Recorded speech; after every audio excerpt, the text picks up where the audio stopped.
Anthony. Salut. Coucou Chanel, qui est avec toi. Ouais, voilà, avec Chanel. Ouais. Merci d'avoir accepté l'interview déjà. Bah, c'est cool de m'avoir appelé. On m'a appelé la nuit et tout, c'est cool, merci. On n'a pas dormi. Je t'ai envoyé juste un message, je voulais pas que tu me répondes à minuit non plus. C'est vrai, c'est vrai. C'est pas de ma faute à moi non plus. Donc tu te produis donc tous les soirs du festival. Ouais. Au théâtre de l'Observance à 20h45. Yes. Donc tu fais un one-man show avec ta petite puce sur scène. Ouais, avec elle, ouais. Qui pense que tu es très drôle. Exactement, ça fait l'homme le plus drôle du monde selon Sachir. Alors pourquoi tu as choisi en fait de faire un one-man avec... En fait au départ, tu sais, je suis passé sur France 2 dans l'émission Ne demande qu'à en rire. Ouais. Et en fait je l'avais mis dans le sketch, mais comme ça quoi. Et en fait les gens ne se souvenaient pas de moi quand j'étais tout seul, seulement quand j'avais le chien. Donc j'ai dit, ah, faut que je trouve une idée. Et puis je trouvais ça sympa, donc je fais un one-man show avec elle, un one-man dog si tu préfères. Et mais elle fait pas grand-chose dans le spectacle, c'est pas un chien de cirque, hein, d'accord. Elle vient, je fais quelques petits trucs avec elle et après elle dort. Parce qu'elle entend la même chose tous les soirs, donc elle s'en fout quoi. Voilà, ouais. Ça la fait plus marrer quoi.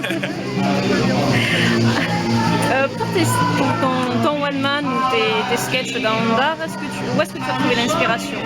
Alors en fait, moi pour mes sketchs, mon spectacle proprement dit, c'est vraiment des choses qui me sont arrivées réellement. Donc du coup j'en parle dans le spectacle, donc ça c'est voilà. Après quand c'était dans Ondar et tout ça, on te proposait un thème, voilà, et du coup il fallait écrire sur ce thème-là. J'étais pas forcément à l'aise dans l'émission parce que moi j'ai besoin de m'adresser vraiment au public, je fais du stand-up. Et là pour le stand-up dans cette émission c'était un peu plus compliqué, mais par contre c'est une expérience de dingue quoi. J'ai kiffé quoi. Justement, t'as venu à On demande qu'en rire, on est venu te chercher, enfin Émilie qui s'occupe des castings, c'est elle qui est venue te chercher. Non, pas vraiment, non. Au départ, moi j'étais pas fan de l'émission. Bah, j'aimais bien voir les copains, tout ça, mais je m'en sentais pas capable. Et puis après, je me suis dit, tiens, c'est étonnant quand même de se dire, on parle d'une émission, je parlais de quelque chose que je connaissais pas. Et en gros, je dis, pour mieux en parler, il faut que j'y participe. Et en fait, j'ai participé, et puis voilà, c'était cool. Hein. Franchement, c'était une super aventure. En tout cas, tes sketchs, moi je les trouvais très drôles. Oh bah c'est cool, c'est cool.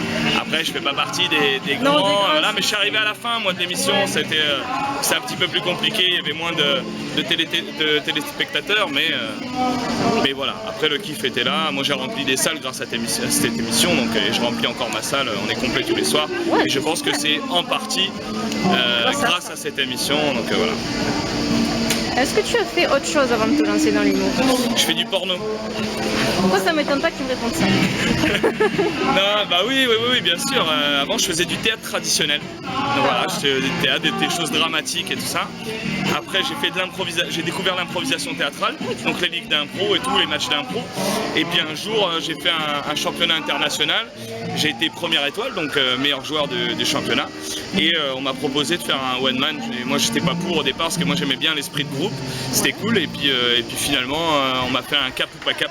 Et moi, quand on me fait un cap ou pas cap, bah évidemment, après, je me suis lancé dans le one man show. Donc, je fêterai mes 10 ans de one man show l'année prochaine. C'est pas mal. Donc, on va se faire peut-être une grande salle pour les 10 ans, un Olympia ou un Bobino ou un truc comme ça. Ça serait super. Ça va coûter cher, mais ça va être super.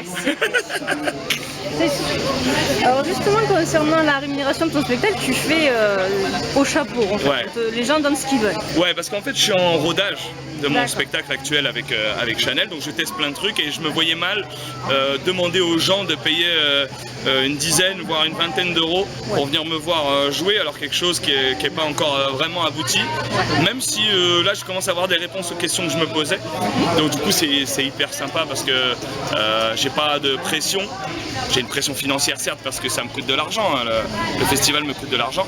En revanche, j'ai pas de pression parce que c'est complet tous les soirs et du coup quand je joue c'est génial quoi. C'est-à-dire j'arrive, je fais ça va, ça fait ouais, ça gueule quoi, c'est bien. C'est pas genre ça va et puis t'as trois personnes qui applaudissent. Voilà. Ouais, quand même. Alors c'est un choix. Je sais que c'est difficile pour des autres humoristes en ce moment de remplir, mais après c'est difficile pour moi d'avoir de l'argent, donc voilà, il y a les avantages, il y a les inconvénients. Je le fais pas pour l'argent, je le fais pour le kiff. Voilà. L'argent, on verra ça l'année prochaine quand je jouerai au Palace peut-être. Bonjour, bienvenue dans mon interview, ça me fait plaisir. Alors, dernière question, quels sont tes futurs projets pour la rentrée par exemple? Eh ben, la rentrée, moi j'ouvre un café-théâtre dans ma ville, je suis de Beauvais. Donc j'ouvre un café-théâtre pour essayer de de programmer tous les copains. Voilà, j'ai plein de copains, j'ai envie de programmer, je vais voir beaucoup de spectacles ici à Avignon en tant que programmateur. Ouais. C'est marrant voilà, d'être programmateur. Et moi je vais arrêter de jouer mon spectacle à Beauvais parce que j'ai déjà joué maintes et maintes fois. Donc je fais découvrir maintenant d'autres humoristes voilà, qui méritent, qui ne sont pas forcément super connus ou super une grosse production, mais avec un talent fou et qui pour moi sont des pépites et qu'il faut mettre en avant. Donc ça c'est mon gros projet de la rentrée. Et après moi je donne des cours d'impro maintenant dans des écoles, dans des prisons, dans des entreprises. Non mais c'est vrai. Et du coup c'est vraiment très enrichissant. Bon, ça fait déjà quelques années que je le fais. Et là on reprend un truc, voilà. Donc ça c'est vraiment mon truc à la rentrée. Et après au niveau du spectacle, on est plus sur quelque chose en janvier, février, mars, pour une grosse scène pour fêter mes 10 ans de scène, probablement dans une grande salle. Ça c'est pas mal. On verra ce que ça donne. Mais ouais, on a toujours plein de projets et toujours en compagnie de Chanel. Par contre, le jour où j'aurai plus Chanel, je sais pas comment va s'appeler le spectacle, je sais pas, on verra.